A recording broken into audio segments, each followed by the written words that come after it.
문학으로 만나는 삶의 이야기들이 잔잔한 감동으로 찾아가는 김은자의 행복한 문학, 김은자 시인입니다.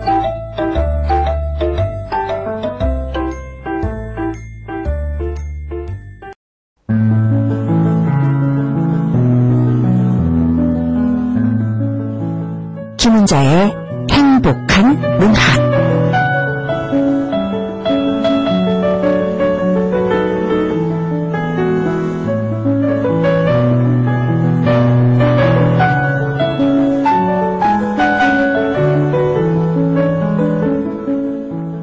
한강 작가의 노벨 문학상 수상이 어떻게 보면 그동안 세계 문학의 변두리에 머물렀던 한국 문학의 위상을 크게 끌어올린 점도 있습니다.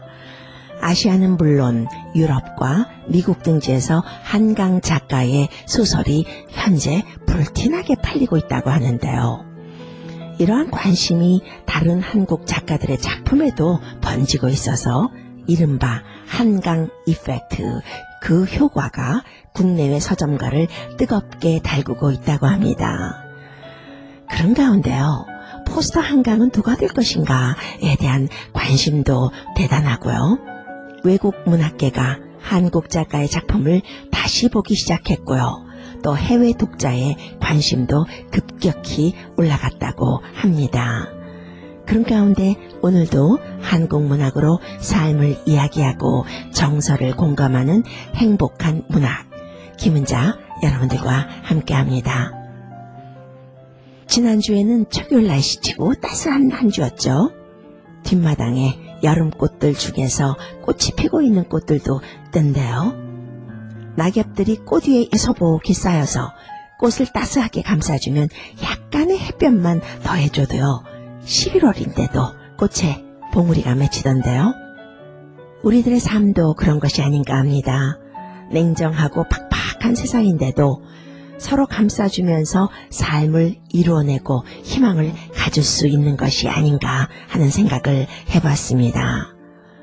마음이 팍팍할 때 세상을 돌아보면 아무도 내 마음을 알아주는 것 없는 것 같고요. 나를 도와줄 사람 하나도 없는 것 같지만 어디선가 누군가는 나를 생각하고 있다라고 생각하면요, 그런 대로 견딜만 해요. 분명한 건요, 사람은 혼자 살 수 없다는 겁니다.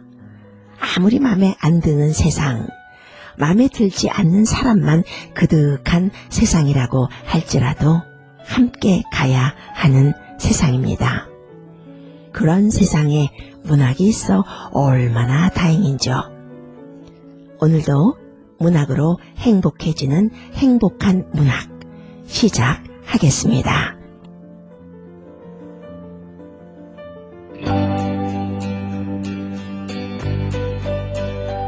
Sometimes love will bloom in the springtime, then like flowers in summer it will grow, then fade away in the winter.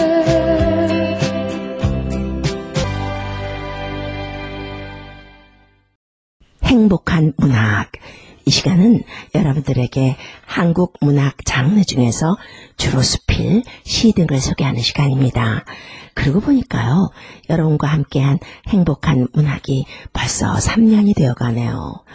매주 토요일이면 여러분들과 함께 문학으로 삶을 나누면서 바쁜 일상의 의자 같은 시간이라고나 할까요? 쉬어가는 시간이죠. 그러니까 오늘 여러분들에게 소개할 수필은요, 김남희 수필가의 두 남자라는 수필입니다. 낭독 듣고 시작할까요?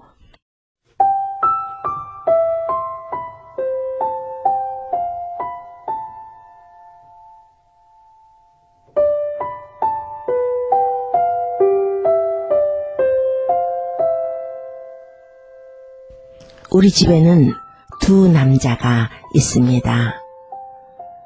나와 전혀 닮지 않은 한 남자와 나를 무척이나 빼다 박은 한 남자입니다. 나를 전혀 닮지 않는 남자는 결혼을 하게 되어 한 침대를 사용하는 사이가 되었고, 나를 닮은 남자는 7월의 어느 여름날 그와 나 사이에 태어난 아들입니다. 그때부터 두 남자는 침대를 사이에 두고 쟁탈전이 벌어졌지요. 지금의 코로나 형국처럼 침대를 사이에 두고 거리 두기가 시작되었지요. 오늘도 두 남자는 밥상 앞에서도 신경전을 벌이는 중입니다. 임신 6개월인데도 배가 만삭처럼 불러왔습니다. 만삭의 배를 움켜쥐고 시댁에서 맏며느리 역할을 톡톡히 치르고 있었지요. 16개월 된 첫 딸이 재롱을 한창 떨 즈음 아들을 임신했습니다. 남편의 여동생 신우이가 결혼하게 되었습니다. 마을 사람들이 축하 인사차 집안에 들르고 임신 중인 저는 술상을 나르며 맏며느리 노릇을 하였지요. 술상을 들고 사랑채 디딤돌에 올라섰습니다. 그때만 해도 시댁은 시골 한옥의 전형적인 사랑채였지요. 몬드리안 모양을 한 문틀과 문살 사이를 햇빛이 제 집처럼 드나드는 창호지가 발라져 있는 방문이었습니다. 술상을 디딤돌에 놓고 방문 고리를 잡아당기는데 고리가 쑥 빠집니다. 뱃속 아기까지 2명의 몸무게를 감당하기엔 벅찼는지 빠진 쇠고리를 잡고 마당에 나동그라졌습니다. 저는 술상과 함께 순식간에 마당으로 한 바퀴 굴렀죠. 임신 중인 며느리가 마당을 구르자 집안은 난리가 났습니다. 어른들은 모두 다 버선발로 뛰어나왔죠. 부추전과 막걸리를 뒤집어 쓴 채 빠진 문고리를 손에 쥐고 있는 며느리를 일으키며 뱃속에 든 아이를 걱정했죠. 시어머니는 부엌에서 뛰어나오며 얼굴이 하얘지고 시아버지는 배부른 며느리를 부려먹는다고 시어머니를 호통치며 역정을 내셨지요. 이 귀한 집이라 뱃속에 든 아이가 잘못될까봐 애간장을 태웠습니다. 어른들의 걱정과 놀람 속에 정작 나는 아픈지 안 아픈지 구별이 되지 않았습니다. 문종이를 태워 재로 만든 후 물에 태워 마셨지요. 어른들은 임산부를 위한 양조밥이라며 쏜살같이 만들어 왔습니다. 저는 까맣게 재가 된 종이를 처음으로 먹어보았습니다. 출산일이 다가오자 에어컨이 없는 단칸방에서 만삭의 몸으로 열대야를 견디다 못해 여관방을 찾았었지요. 남편과 함께 팔공산 여관을 찾았더니 주인이 한밤에 들이닥친 배부른 여자를 보고 웃음을 참지 못해 컥컥거리며 숨어 웃던 기억이 납니다. 날이 너무 더워 에어컨이 있는 데서 잠을 자기 위해 왔다 말해도 변명으로 듣는 눈치였습니다. 양밥 때문인지 아이를 순산했습니다. 그렇게 태어난 아이는 튼실한 우량아 이 집안의 장손이었죠. 어른들은 손이 귀한 집안에 아들 손주가 태어났다며 엄청나게 좋아하셨지요. 아이를 놓고 병실에 들자마자 시어머님이 하신 말씀이 아직도 생생합니다. 출산의 고통이 제 가시기도 전이었는데 시어머니는 아들 한 명을 더 낳으라고 하셨지요. 그때 저의 마음은 산통에 지친 모든 산모와 마찬가지로 다시는 아이를 낳지 않으리라 생각했었지요. 아이가 돌이 되었을 때 저는 일을 시작하게 되었습니다. 아이는 동네 아주머니의 손에서 자라고 조금 커서는 어린이집 선생님의 손에서 자라고 겨울이 되면 농사일이 뜸한 시댁에서 시어른들이 보살펴 주었습니다. 어느 날인가 아이를 보러 갔는데 그 사이 엄마 얼굴을 잊어버렸더군요. 엄마를 봐도 낯선 사람이냥 슬금슬금 도망을 가는데 그 모습에 얼마나 가슴이 아팠던지. 학교 생활을 할 때도 일이 너무 바빠 밥을 제대로 못 챙겨 먹인 이유일까요? 아들은 또래에 비해 저체중에 군대를 갔다 온 지금도 빼빼 마른 모습을 하고 있습니다. 시어머니의 말에 의하면 백가죽이 허리에 붙었다며 늘 일도 좋지만 아이들을 건사하라고 나무랐지요. 은연중에 저도 아이가 약한 것이 제 탓인 양 저의 아픈 손가락이 되었습니다. 모든 일하는 엄마들의 자격지심처럼 저 또한 자식 앞에서는 한없이 약해지는 엄마입니다. 아들이 늦은 시각 아르바이트를 하고 식탁 앞에 앉았습니다. 저녁을 먹지 않았다고 하자 얼른 일어나 밥상을 차립니다. 남편이 퇴근해 저녁을 차려달라고 하면 때로는 피곤하다며 엄살을 부리기도 하는데 아들의 밥상을 두말 없이 일어나 차리는 것을 보고 남편이 난색을 표합니다. 군대 간 아들이 휴가 나왔을 때도 고기 반찬을 남편에게서 아들 쪽으로 당기는 나를 보고 군대에 있으니까 라며 나의 행동에 정당성을 부여했었지요.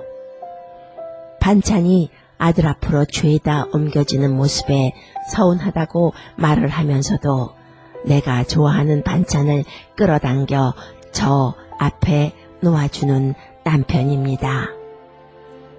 내가 아프고 피곤할 땐 자식은 아프다 말을 해야 알아듣지만 남편은 나의 낯빛만 보아도 알아차립니다. 화초에 시든 모습만 보아도 물이 필요한지 햇빛이 필요한지 알아보듯 나의 얼굴만 보아도 어디가 어떻게 아픈지 얼마나 힘든지를 단박에 알아차립니다. 그럼에도 불구하고 유독 아들만 두둔하는 것은 엄마이기 때문일까요? 오래된 암석들조차도 DNA가 있어 서로를 알아본다 하였듯 바닥보다 깊은 심해 뱃속에서부터 이어져 온 핏줄 때문일까요? 아들이 자기 앞에 놓인 고기 반찬을 아버지 쪽으로 밀어놓습니다. 아들도 자신의 뿌리가 아버지로부터인 것은 아는 것이겠죠. 밥상 앞에서의 신경정은 일단락이 됩니다. 언제 그랬냐는 듯 웃음을 되찾습니다. 나와 전혀 닮지 않은 남자이든 나를 빼다 박은 남자이든 두 남자를 골고루 사랑해 주어야겠습니다. 자식은 새가 되어 새로운 둥지를 만들 수 있도록 도와주고 남편은 나란히 손을 잡고 노을을 바라보는 사이가 되어야겠지요. 두 남자를 위해서 말입니다. 밥상 앞에서 벌인 신경전은 먼 훗날 아름다운 추억이 될 것입니다. 오래된 암석들처럼 어디에 있어도 서로를 알아보듯 말입니다.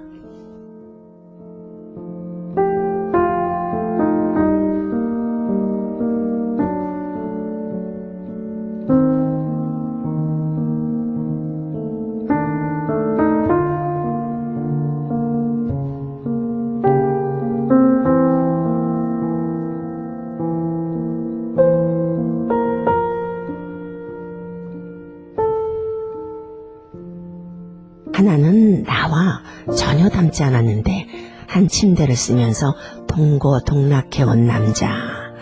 또 한 남자는 나를 빼다 박았는데 새로운 둥지를 틀어서 언젠가는 날려보내야 할 남자. 그런데 묘하게도 몸이 아파도 헌신적으로 사랑할 수밖에 없는 남자. 여러분들 가정에 두 남자는 어떻습니까? 거의 비슷하지 않을까 싶습니다만요. 지인의 남편이 불평하는 말을 들은 적이 있습니다. 보통 때는 반찬하는 것이 힘들다, 어쩌다, 나가서 사 먹자 한대요. 그런데 아들이 대학 기숙사에서 돌아오기만 하면 수보 어머니 된다는 겁니다. 몸살에 걸렸어도 일어나서 맛있는 반찬 씩씩하게 만들어 먹이고요. 본인은 아들이 기숙사에 돌아올 그때 곁따라서 맛있는 음식을 그제서야 얻어먹는다는 말을 들은 적이 있습니다만, 그러게요. 남편에게는 소홀하면서 자식에게는 천하의 강철 어머니가 되는 것이 어머니들의 모습이 아닌가 합니다. 그런데 이런 옛말이 있어요. 100명의 효부보다 1명의 악처가 낫다라는 말이요. 그 말은 남자에게 한 말이지만요.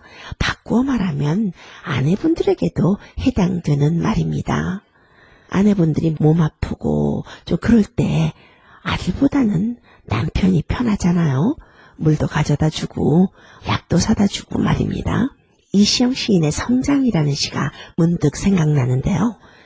시가 있는데 한번 소개할까요? 바다가 가까워지자 어린 강물은 엄마 손을 더욱 꼭 끌어준 채 놓지 않았습니다. 그러다가 그만 거대한 파도에 뱃속으로 뛰어드는 꿈을 꾸다 엄마 손을 아득히 놓치고 말았습니다. 그래, 잘 가거라, 내 아들아. 이제부터는 크고 다른 삶을 살아야 된단다. 엄마 강물은 새벽강에 시린 몸을 한번 뒤채고는 오리처럼 곧 순한 머리를 돌려 반짝이는 은어들의 길을 따라 산골로 조용히 돌아왔습니다. 이 시처럼 자식은 엄마 손을 놓고 놓치는 것인지 놓은 것인지는 모릅니다만요. 넓은 바다로 향해야 하는 것이죠. 엄마는 또 그런 아들을 넓은 바다로 보내고 조용히 나 사는 모습으로 되돌아와서 늙어가는 것이고요. 자식에 대한 애착이나 헌신의 마음은 누구에게나 있습니다만 그 마음 잘 다스릴 필요 있습니다. 문정희 시인의 남편이라는 시가 있는데요. 참 재미있어서 소개해 볼까요? 그 시에서 보면요. 아버지도 아닌 오빠도 아닌 사이가 남편이라고 합니다. 아버지와 오빠 사이에 촌수좀 되는 남자. 세상에서 제일 가깝고 제일 먼 남자. 이 무슨 원수인가 싶을 때도 있지만 지구를 다 돌아다녀도 내가 낳은 새끼들을 제일로 사랑하는 남자가 이 남자일 것 같아서 오늘도 다시금 저녁을 짓는다라는 시인데요. 그 시 말미에 보면요. 그러고 보니 밥을 나와 함께 가장 많이 먹은 남자, 전쟁을 가장 많이 가르쳐준 남자라고 시를 맺습니다. 여기에 한 식기 더 보태면요. 나와 지는 노을을 손잡고 바라볼 수 있는 남자라는 식기 아닐까 합니다. 사실 남편은 내가 아닌 거고요. 나도 영원히 당연 남편이 될 수 없는 거고요. 뭐 화날 때 뭐 그런 게 아니고요. 애초부터 사실은 운명이 그런 겁니다. 영원히 그렇게 생각해야 또 편한 사이가 남편이기도 한데요. 근데 말입니다.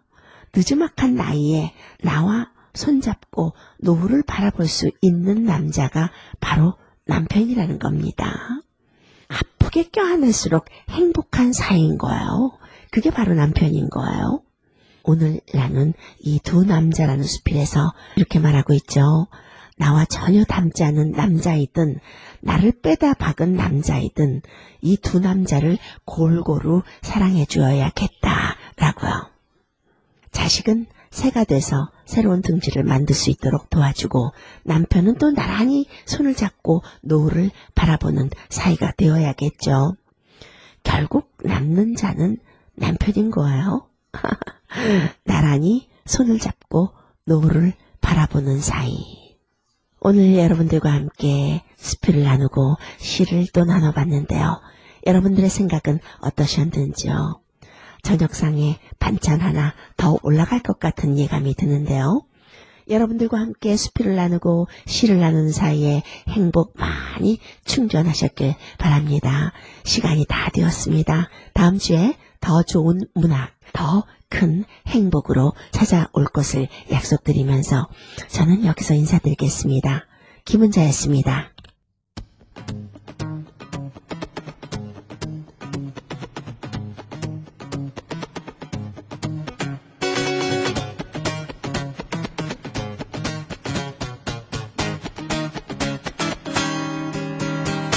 여보세요 거기 누구 없소 왜